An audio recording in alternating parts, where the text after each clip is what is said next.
Everyone. आज हम लोग ग्रेड 2 का व्याकरण का चैप्टर संज्ञा जानेंगे। इसके पहले हम लोग संज्ञा के बारे में कुछ जानने का प्रयास किया था और उसके पहले सबसे पहले संज्ञा की परिभाषा जाना था और संज्ञा की परिभाषा के साथ साथ हम लोगों ने उसके व्याकरण के अनुसार उसके भेद को जाना था और भेद को परिभाषित करते हुए उसके एग्जाम्पल को जाना था और उसमें आप लोगों को सबसे पहले बताया था कि संज्ञा किसे कहते हैं। संज्ञा किसे कहते हैं बताने के साथ आप लोगों को कुछ एग्जाम्पल बताया था और एग्जाम्पल बताने के बाद संज्ञा के प्रकार, तो संज्ञा के प्रकार मुख्य रूप से 5 प्रकार के बताए गए थे और उस 5 प्रकार में हम लोगों ने एक नंबर का व्यक्तिवाचक संज्ञा, व्यक्तिवाचक संज्ञा को परिभाषा दिखा करके उसको समझा दिया गया था एग्जाम्पल के साथ। और सेकेंड नंबर आपका यहाँ पे आ जाता है जातिवाचक संज्ञा। तो जातिवाचक संज्ञा आप अगर व्यक्तिवाचक संज्ञा बढ़िया से समझ रहे होंगे तो व्यक्तिवाचक संज्ञा को एक बार हम रिपीट कर देते हैं। किसी व्यक्ति, वस्तु या स्थान के, हमने बताया था किसी व्यक्ति, वस्तु या स्थान के खास नाम को, यानी कि प्रॉपर खास नाम होगा उसको व्यक्तिवाचक संज्ञा कहते हैं। जैसे राम, सीता, इस प्रकार का लड़का या लड़की का नाम आया था उसमें आपको खास दिखाने का प्रयास किया गया था, लेकिन यहाँ आपको सेकंड नंबर में आया था जातिवाचक। सेकंड नंबर आपका संज्ञा का नाम है जातिवाचक।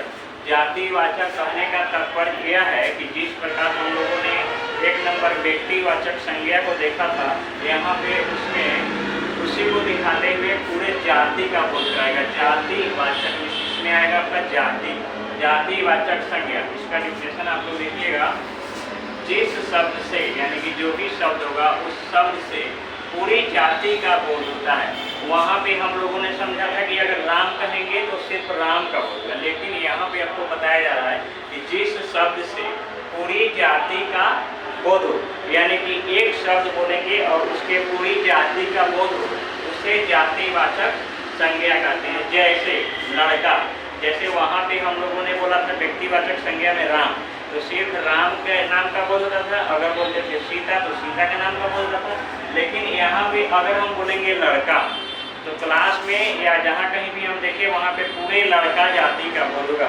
इसीलिए आपका लड़का हो जाएगा जातिवाचक संज्ञा।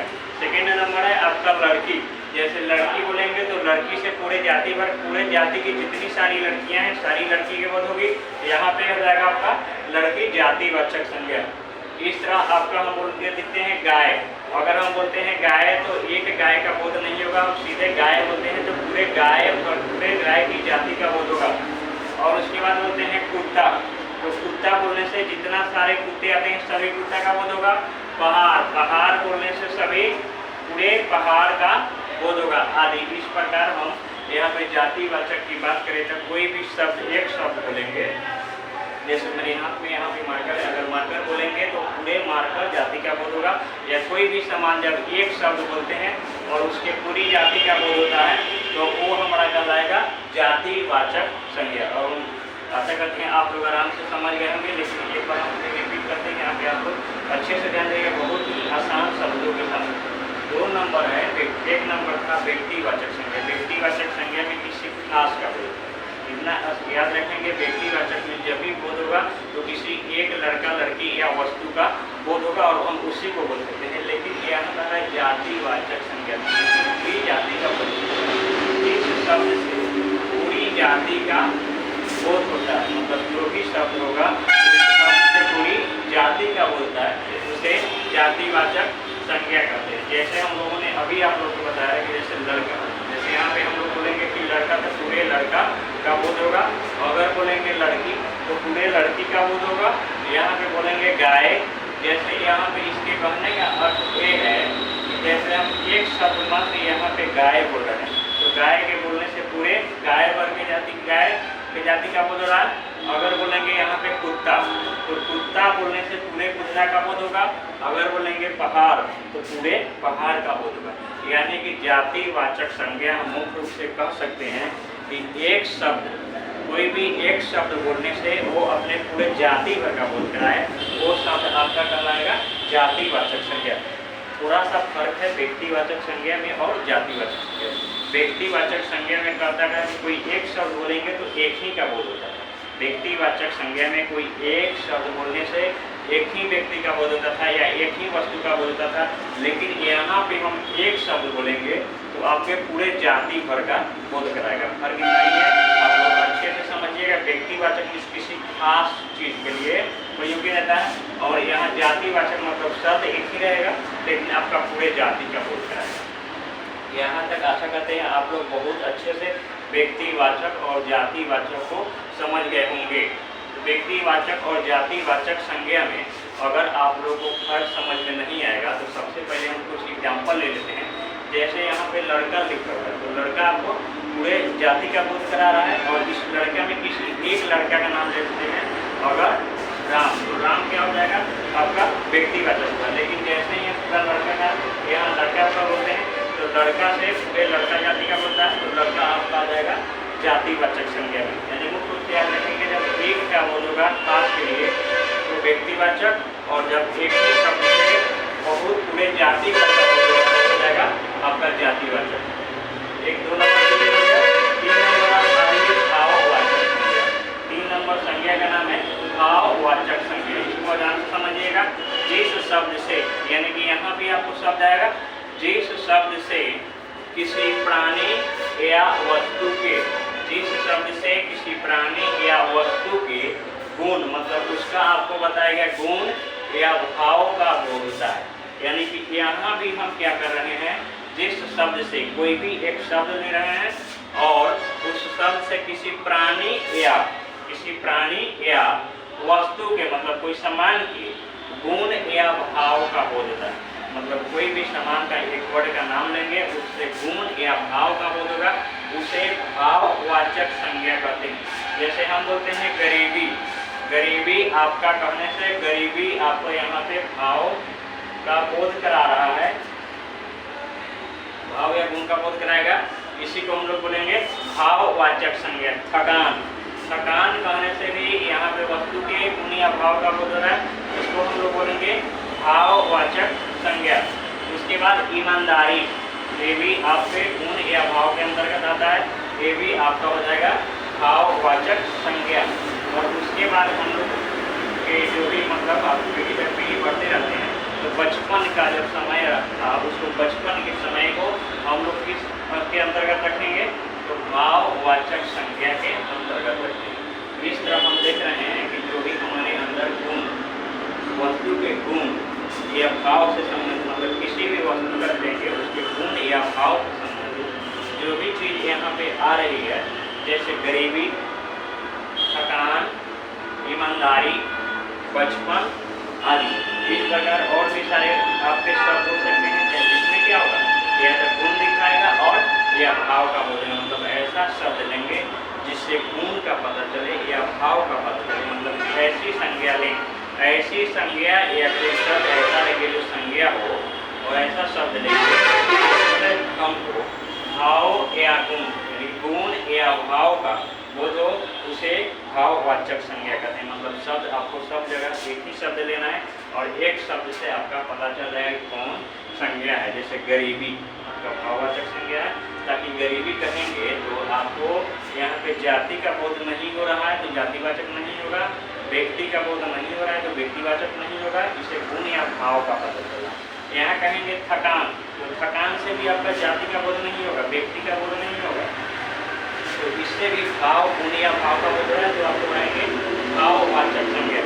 इसके बाद है आपका ईमानदारी। ईमानदारी करने से भी किसी व्यक्ति के गुण या भाव का पता चलेगा, इसलिए ये आपका हो जाएगा भाववाचक संज्ञा। उसके बाद बचपन, मतलब आपकी अवस्था, जैसे हम लोग इस अवस्था में हैं, जैसे आप लोग अभी जिस अवस्था में है, बचपन का अवस्था जो कहा जाता था वो बचपन का अवस्था एक क्या था, समय था, एक समय था, एक गुण या भाव था, उस समय क्या था, बचपन था। और उस बचपन को जब हम लोग अनुभव करते हैं तो या गुण या भाव के अंतर्गत जाएगा तो वो आपका हो जाएगा भाववाचक संज्ञा। इस तरह और सारे आपके इसके अंतर्गत भाववाचक संज्ञा के अंतर्गत बहुत सारे वर्ड आ सकते हैं। आप इस तरह समझ लीजिए कि जब कोई भी शब्द लेंगे और उस शब्द में भाव या गुण का बात छिपा हो तब वो बनाएगा भाववाचक संज्ञा। अब यहाँ पे आशा कर सकते हैं आप लोग से कि आप लोग तीसरा संज्ञा भाववाचक संज्ञा को अच्छी तरह समझ लिए होंगे। अगर आप लोग को थोड़ा समझने में परेशानी होगा तो इसको हम तो और धीरे आराम से करते हैं।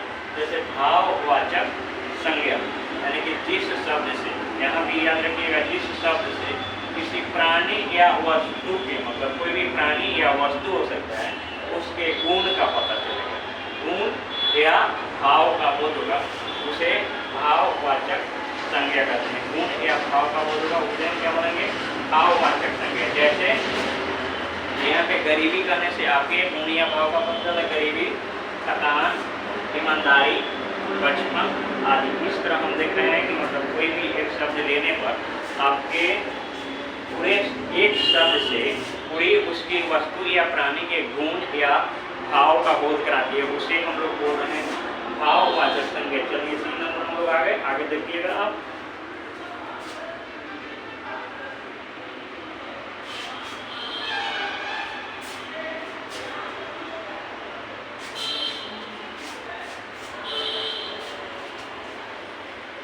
यहाँ तक हम लोगों ने समझ गया होगा 2 नंबर 3 नंबर। और यहाँ पे कहने का अर्थ ये है कि जो भी हम संज्ञा पढ़ते जा रहे हैं, जैसे संज्ञा 5 प्रकार के हो गए, तो सबसे पहले संज्ञा को जो पीछे पढ़ा चुके हैं वो संज्ञा आपकी परिभाषा आप लोग को याद रहेगा, संज्ञा का एग्जाम्पल याद रहेगा और संज्ञा का 5 परिभाषा याद रहेगा। तो उसके सहारे हम एक एक करके पहचान सकते हैं। और सबसे पहले आप व्यक्तिवाचक बहुत अच्छे से समझ गए होंगे, खास का बोध कराता था।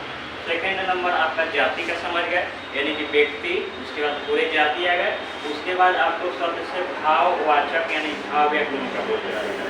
अब 3 आपको संज्ञा आसानी से समझ गए होंगे, 3 संज्ञा आप आसानी से समझ गए होंगे। इसके बाद हम आ जाते हैं 4 नंबर। 3 संज्ञा आसानी से समझ गए होंगे। चौथा नंबर आ सकता है, यहाँ पे चौथा नंबर संज्ञा का नाम दिया है समूहवाचक संज्ञा।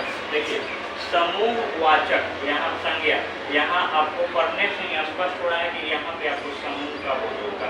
समूहवाचक संज्ञा, इसके नाम से ही आपको स्पष्ट हो रहा है कि समूहवाचक संज्ञा यानी कि समूह का बोध यहाँ पे होना चाहिए। देखिए क्या कहता है, जिस संज्ञा से वस्तुओं के, माने ऐसी संज्ञा जिस संज्ञा से वस्तुओं के समूह या समुदाय का बोध हो। मतलब आ गया समूहवाचक संज्ञा, यानी कि याद रखेंगे समूह या समुदाय का बोध। यहाँ पे आप एक शब्द से आप डिफिनेशन याद कर सकते हैं, आसान होता है। देखिए समूहवाचक संज्ञा हम याद रखेंगे समूह या समुदाय का।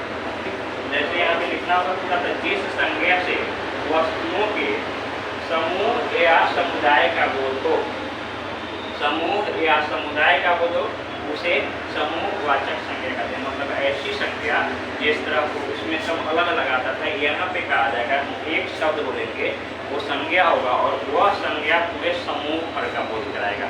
यहाँ पे जाति थोड़ा सा अलग हो गया और समूह थोड़ा सा अलग हो गया, दोनों में आप लोगों को अंतर समझिएगा। जाति में क्या करता था कि वो अपने पूरे जाति का बोध कराता था, लेकिन यहाँ पे समूह है कि जब भी आएगा तो ये पूरे समूह में आएगा। जैसे जिस संज्ञा से वस्तुओं के समूह या समुदाय का बोध होगा, मतलब जिस संज्ञा से ये जब भी संज्ञा आएगा तो समूह या समुदाय का बोध कराएगा, उसे समूहवाचक संज्ञा कहते हैं। जैसे जनता, जनता कहने का अर्थ ये है कि जनता बहुत सारे, मतलब जितने सारे जनता हैं सब एक जगह उनको जनता बोल सकते हैं। सभा, जैसे एक जगह हम बैठे हैं किसी चीज का, व्यक्ति का सभा होता है तो उसको हम सभा बोलते हैं। वहाँ पे एक आदमी नहीं रहते हैं, बहुत सारे रहते हैं। यहाँ पे कक्षा, जैसे आप लोग इसको वर्ग बोल सकते हैं।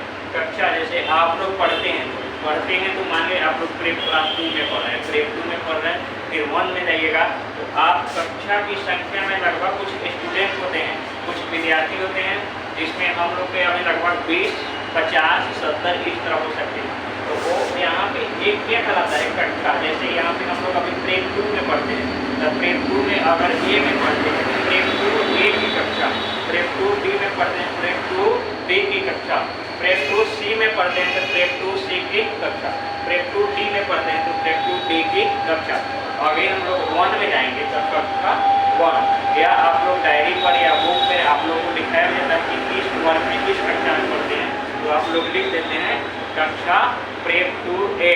इस तरह यहाँ कहने का मतलब ये है कि कक्षा कहने का अर्थ ये है कि हम जब भी स्टूडेंट स्कूल में पढ़ते हैं तो तो हमारा एक कक्षा होता है, एक वर्ग होता है, और उस वर्ग में 50, 100, 20, 30 अलग अलग भाग में स्टूडेंट बटे होते हैं। यहाँ पे अकेले कोई नहीं होते।